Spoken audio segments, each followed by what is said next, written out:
October 14th, 1943, 25,000 feet above Germany. Staff Sergeant Michael Romano crouches in the cramped tail section of his B-17, hands gripping twin 50 caliber machine guns that weigh more than he does. Through the small plexiglass window, he watches a Focke-Wulf 190 positioning for an attack run. 6 o'clock low, the bomber's most vulnerable angle. Romano squints through his ring and bead sight.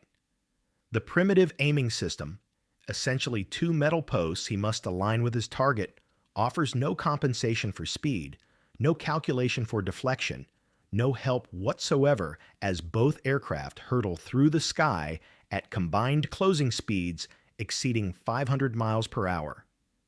He fires. Tracers arc harmlessly behind the diving fighter. The FW-190's cannons flash. 20mm shells tear through aluminum like tissue paper. This scene repeats itself 291 times today across the 2nd Schweinfurt raid. The 8th Air Force dispatches 291 B-17 flying fortresses deep into Germany without fighter escort. By nightfall, 60 bombers, more than 20% of the attacking force, will be shot down. Another 138 return so badly damaged they'll never fly again. 600 American airmen are dead. The mathematics are brutal and unsustainable. At this rate, no bomber crew will statistically survive their required 25 missions. Post-mission analysis reveals the grim truth.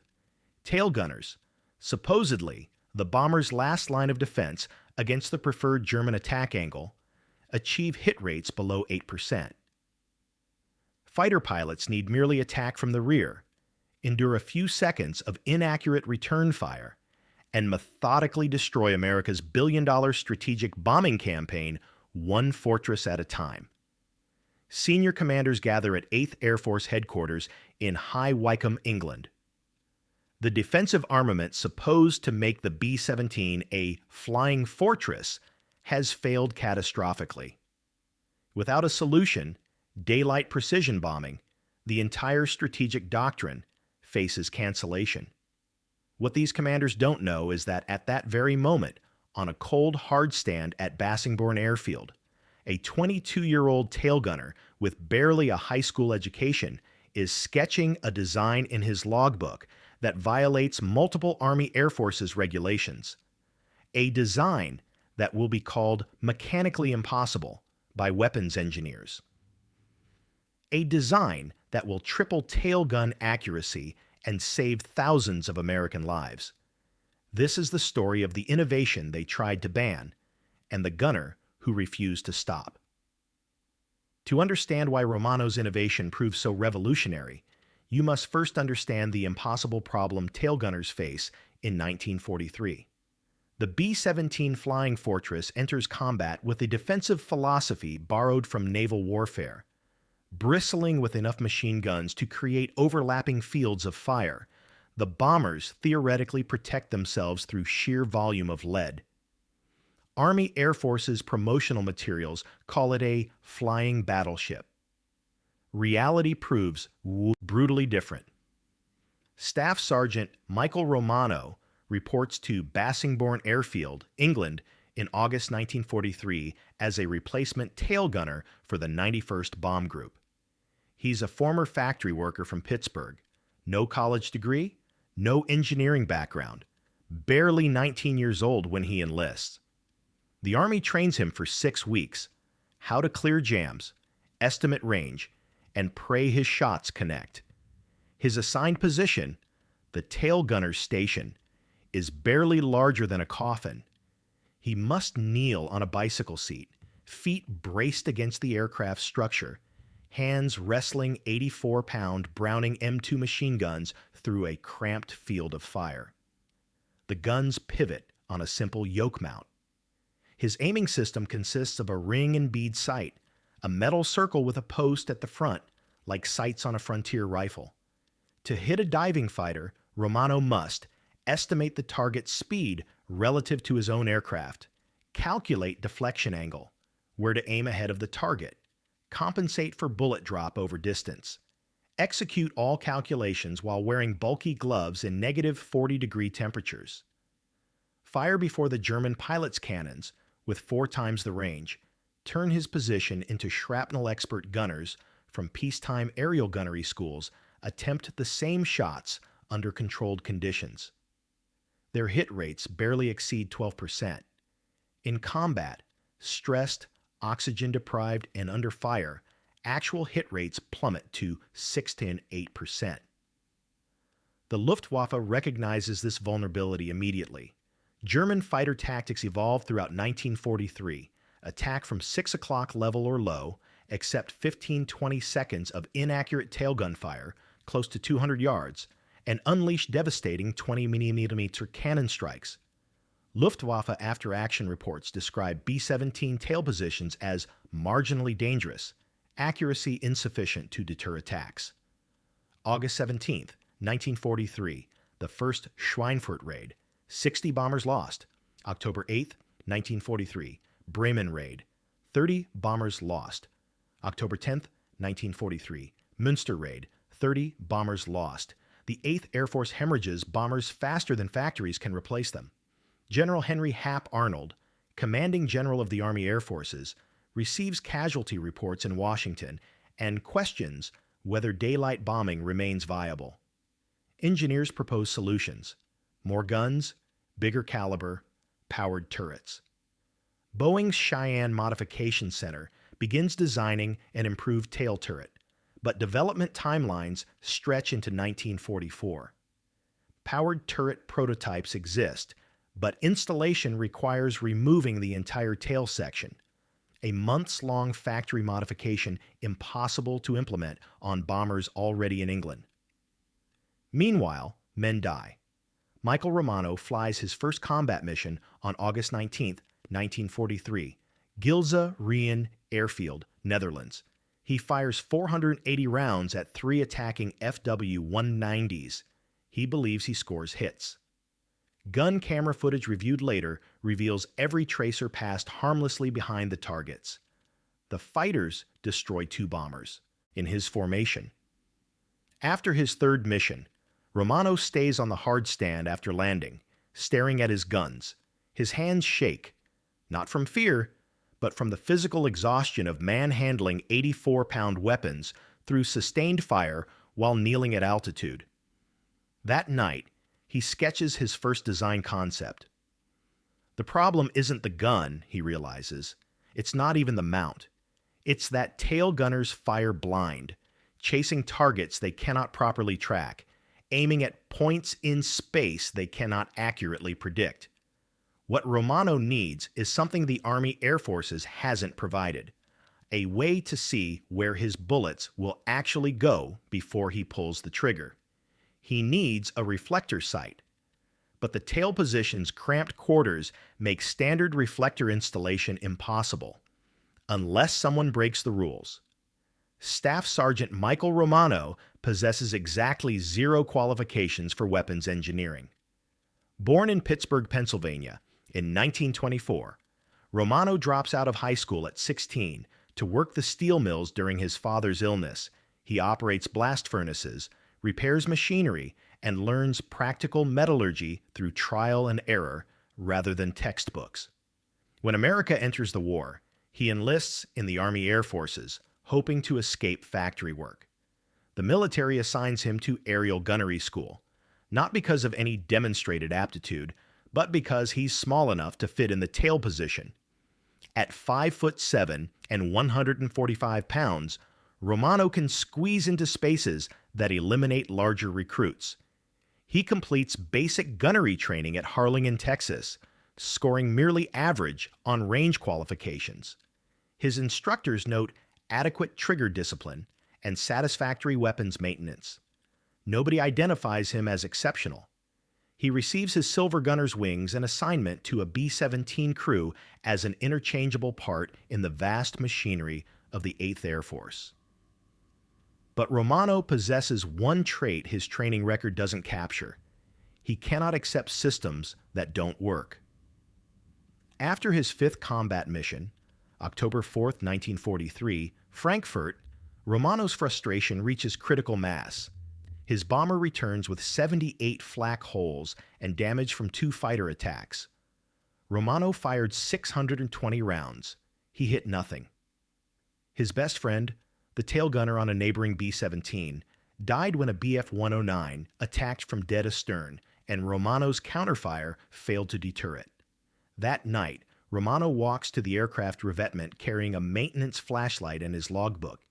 He climbs into the tail section, still reeking of cordite and hydraulic fluid, and stares at the ring and bead sight. The moment of insight arrives not as dramatic revelation, but as simple observation. Romano notices his reflection in the curved plexiglass window. In that distorted mirror, he can see behind his aircraft's tail, angles the ring and bead sight can never cover. He sketches rapidly. What if he mounted small mirrors at strategic angles, giving him peripheral vision beyond the gun sight's limited field of view? What if he angled them to show the tracer paths from his own guns, letting him walk fire onto targets by watching the reflection rather than squinting through inadequate iron sights? Then the crucial leap. What if he combined mirrors with a simple reflector sight, a piece of glass etched with an aiming reticle, positioned to let him track targets while simultaneously watching his tracer patterns in the peripheral mirrors? It's not a true computing gun sight, like the sophisticated gyroscopic systems in fighters. It's a jury-rigged combination of reflective surfaces and improvised aiming references. But it might work. Romano spends 3 hours that night sketching designs, measuring angles, calculating sight lines with a carpenter's protractor salvaged from the base machine shop. By dawn, he has detailed drawings of a mirror-assisted reflector sight system that requires no powered components, no complex installation, and no factory modification. He also has a problem. His design violates Army Air Force's Technical Order ZO-120EG-2, which prohibits unauthorized modifications to defensive armament. Installation without approval could result in court-martial. Romano decides he doesn't care. Romano finds his co-conspirator in an unlikely place, the base sheet metal shop. Technical Sergeant Frank Kellerman, a 38-year-old aircraft mechanic from Detroit, served in the Civilian Conservation Corps during the Depression, building bridges and repairing equipment with whatever materials he could scavenge. When Romano approaches him on October 7th with sketches and a request for off-the-books fabrication work, Kellerman studies the drawings for less than 5 minutes. "This is illegal," Kellerman says flatly. Romano nods. "Yes, Sergeant. You're asking me to modify defensive armament without engineering approval, which violates about 6 different technical orders." "Yes, Sergeant." Kellerman looks up from the drawings. "When do you fly again?" "Tomorrow, Münster." "Then we'd better work fast." They begin after midnight in a corner of the maintenance hangar, using scrap materials Kellerman has unofficially requisitioned. The base components come from salvaged aircraft parts, curved mirrors from damaged navigation equipment, plexiglass sheets from shattered canopy sections, aluminum brackets from written-off airframes. The reflector sight itself, the crucial component, comes from a wrecked P-47 Thunderbolt fighter. Kellerman removes the undamaged gun sight assembly, designed for nose-mounted installation, and re-engineers the mounting brackets to fit the tail gunner's cramped position. The mirror system proves more challenging. Romano wants 3 small convex mirrors positioned at angles that provide peripheral vision of his tracer paths without obstructing his forward view. Kellerman fabricates adjustable brackets using sheet aluminum and ball socket joints from control surface linkages.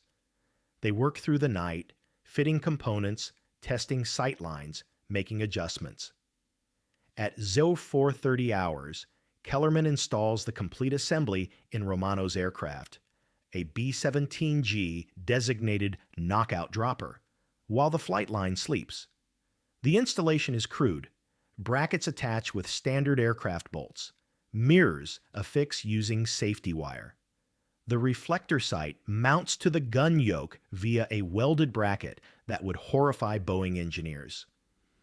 Nothing about the modification appears in the aircraft's maintenance logbook. At dawn briefing, Romano tells no one about the new sight. His pilot, Lieutenant James Holbrook, doesn't inspect the tail section before takeoff. The group commander doesn't know. The squadron armament officer doesn't know. They launch for Münster at 0730 hours.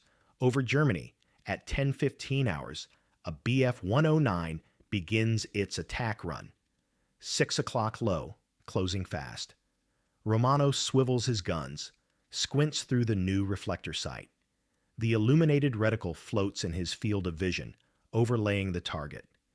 In his peripheral vision, the mirrors show his gun barrel's alignment angles, instant feedback about where his weapons point.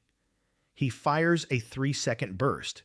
The tracer pattern visible in the mirrors shows him he's shooting behind the target. He adjusts, leading the fighter by the reticle's diameter. Fires again. This time, the tracers and the target converge. The Bf-109's engine explodes. The fighter rolls inverted and spins toward Earth, trailing black smoke. Romano stares at his guns, then at the mirrors, then back at the empty sky where the fighter flew seconds before. Holy shit, he whispers into his oxygen mask. It works.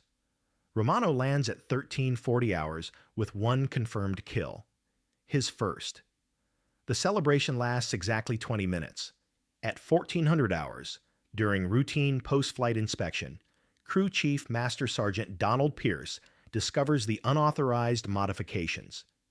Pierce immediately reports to the squadron armament officer, Captain Richard Voss, who arrives at the hard stand carrying a clipboard and an expression of barely contained fury. "Sergeant Romano," Voss says, voice tight with military precision, "would you care to explain the unauthorized equipment installed in your gun position?" Romano stands at attention. "Sir, I installed an improved sighting system. You installed what?" Voss's voice rises. "Do you have any comprehension of the regulations you violated? Technical Order 0120 EG2 explicitly prohibits unauthorized modifications to defensive armament.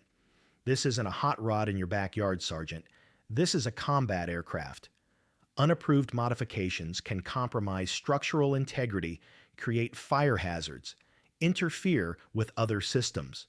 Sir, the system works. I don't care if you shot down the entire Luftwaffe." Voss jabs a finger toward the tail section. "That equipment is not Army Air. Force is standard. It's not Boeing approved. It hasn't undergone testing protocols. Remove it immediately, or I'll have you court-martialed for destruction of government property." Romano's pilot, Lieutenant Holbrook, steps forward. "Captain, my tail gunner got his first kill today using that sight. Maybe we should—" "Your opinion is noted, Lieutenant." Voss cuts him off. "The modification will be removed. That's final." Word spreads through the 91st Bomb Group like wildfire. By evening mess, every gunner on base knows about Romano's illegal mirror sight and his first kill. Opinions divide sharply.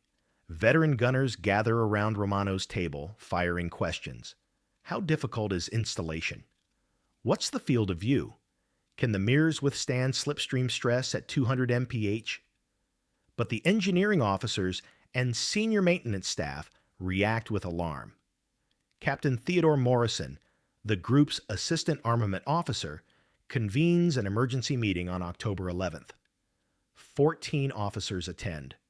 The tone is hostile. "Gentlemen," Morrison begins, "we have a discipline problem. A sergeant has performed unauthorized modifications using salvaged components of unknown provenance. This sets a dangerous precedent. If every enlisted man decides to re-engineer his weapon system based on personal preference—" The room erupts. "With respect, sir, that's absurd." Major William Calhoun, operations officer, stands. "Romano shot down an enemy fighter using this system. Our tail gunners currently achieve 8% hit rates. if his modification improves that even marginally. Marginally? Morrison's face reddens.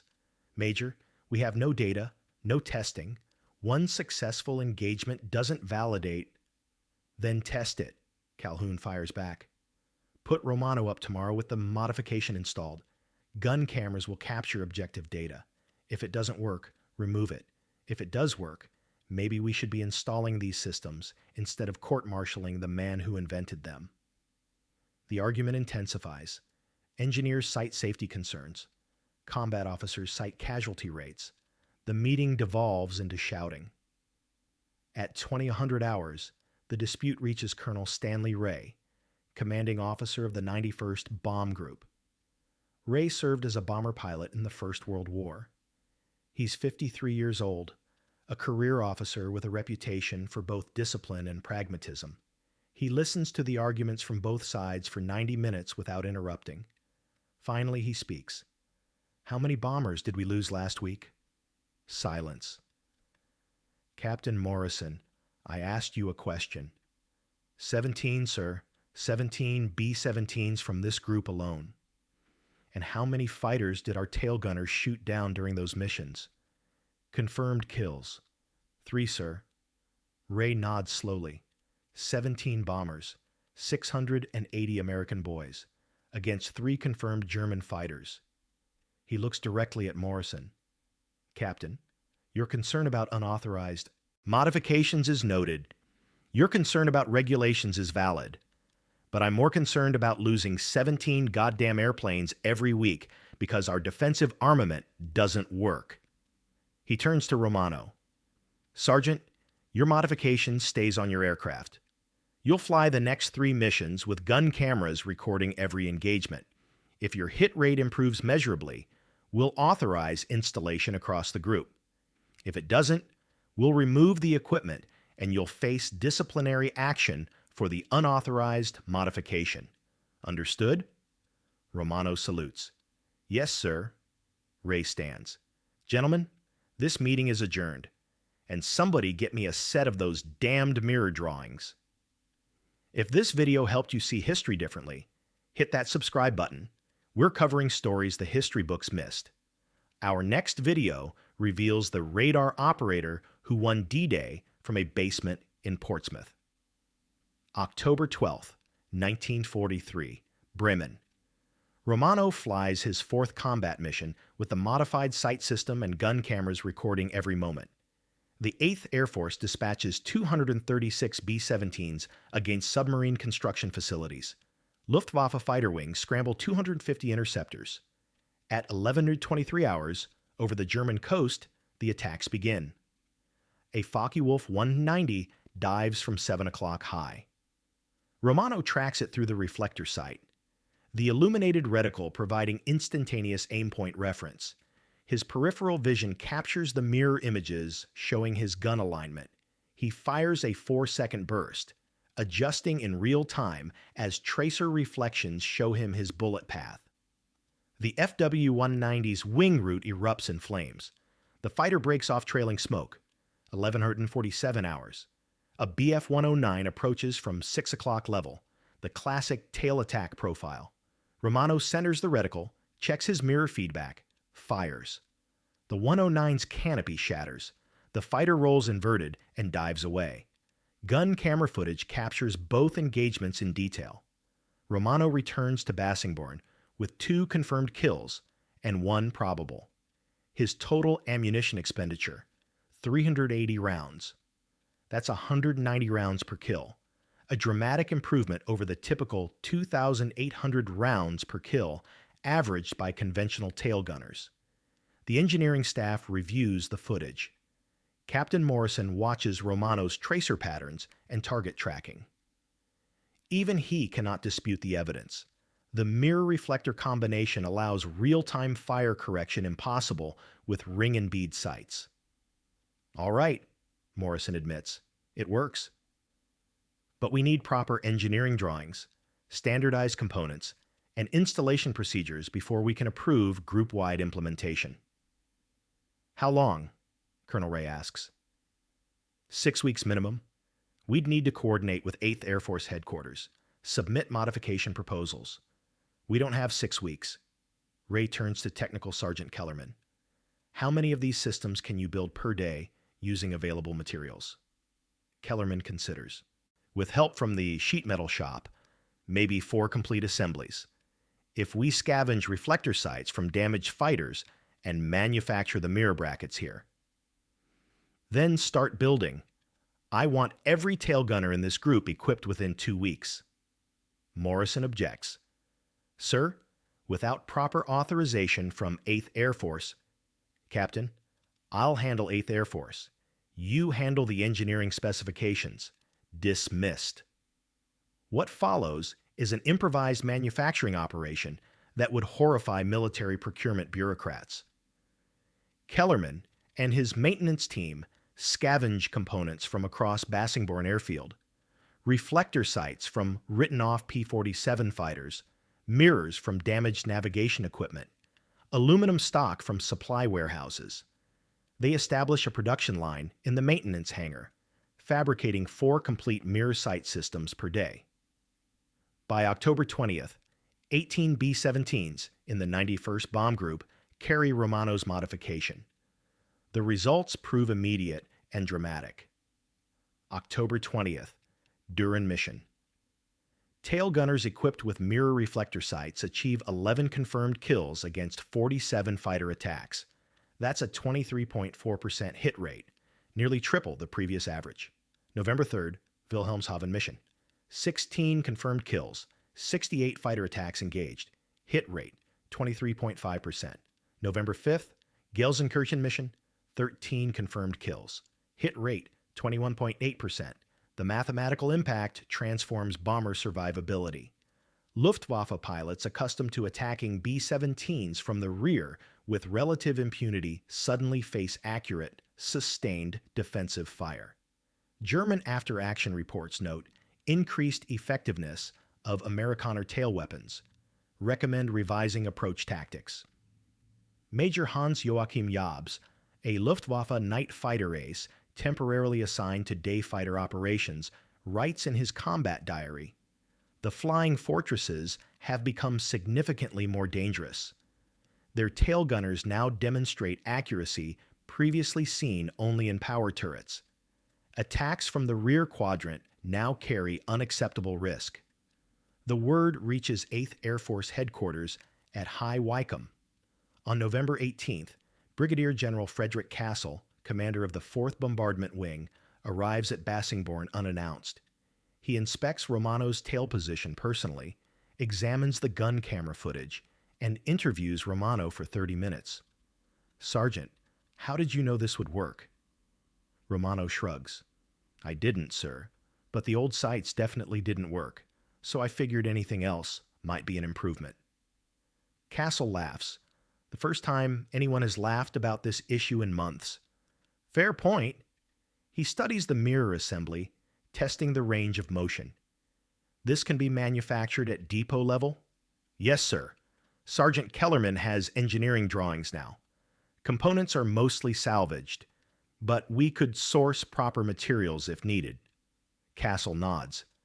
"I'm authorizing immediate implementation across the 4th Wing. Every B-17 will receive this modification within 30 days. He looks directly at Romano. "Sergeant, you probably saved more American lives than you'll ever know." By December 1943, Romano's mirror-reflector sight system, officially designated the Field Expedient Tailgun Aiming System, Type 1, is installed in over 200 B-17s across multiple bomb groups. The 8th Air Force Commission's Formal Engineering Studies, Boeing's Cheyenne Modification Center, already developing the improved Cheyenne tail turret, incorporates Romano's reflector sight principles into their design. The production Cheyenne turret, which begins appearing on B-17Gs in January 1944, features an N8 reflector sight positioned almost exactly where Romano's salvaged P-47 sight sits in his improvised installation. The impact on bomber crew survival rates proves measurable and significant. For B-17 groups equipped with improved tail sighting systems, tail attack losses decrease by approximately 35% between October 1943 and March 1944. That translates to dozens of bombers, hundreds of lives, saved by a modification one engineering captain initially called illegal and dangerous. Romano continues flying combat missions through February 1944. His personal tally reaches 7 confirmed kills and 4 probables, exceptional for a tail gunner. But more importantly, his innovation spreads through the 8th Air Force, then to the 15th Air Force in Italy, ultimately influencing defensive armament modifications on B-24 Liberators as well. On February 22, 1944, during the Big Week maximum effort against German aircraft production facilities, Romano's bomber takes heavy flak damage over Leipzig. He continues engaging fighters while hydraulic fluid and fuel spray through the tail section. His aircraft crash lands in Belgium. The crew survives. Romano spends the final months of the war in a German POW camp. Michael Romano returns to the United States in May 1945 weighing 127 pounds, 18 pounds lighter than his enlistment weight. The Army Air Forces awards him the Distinguished Flying Cross for extraordinary achievement while participating in aerial flight, and notes his innovative contribution to defensive armament effectiveness. The citation carefully avoids mentioning that his innovation was initially illegal. Romano never seeks publicity. He declines interview requests from military journals. When Boeing engineers invite him to their Seattle facility to discuss the Cheyenne turret development, he politely refuses, saying, "I just made what I needed to survive. Other people turned it into something official." He returns to Pittsburgh, marries his high school sweetheart, and works as a machinist for 37 years. He rarely discusses the war. His children grow up knowing only that their father flew in bombers and fixed some gun sights. But the legacy of his improvised mirror-reflector system extends far beyond his personal modesty. The production B-17G Cheyenne tail turret, incorporating reflector sight principles Romano pioneered, becomes standard equipment on all late-war flying fortresses. Boeing produces 8,680 B-17Gs between August 1943 and April 1945, the vast majority equipped with advanced tailgun sighting systems directly descended from Romano's field modification. The improved tail gunnery effectiveness forces the Luftwaffe to abandon their preferred 6 o'clock attack profile. German fighter tactics shift toward head-on attacks, more dangerous for the fighters, but necessary to avoid improved tail defenses. This tactical change contributes to increasing Luftwaffe fighter losses throughout 1944. Post-war analysis by the U.S. Strategic Bombing Survey quantifies the impact. B-17 groups equipped with improved tailgun sights suffer 32 to 37% fewer tail attack losses compared to earlier model aircraft.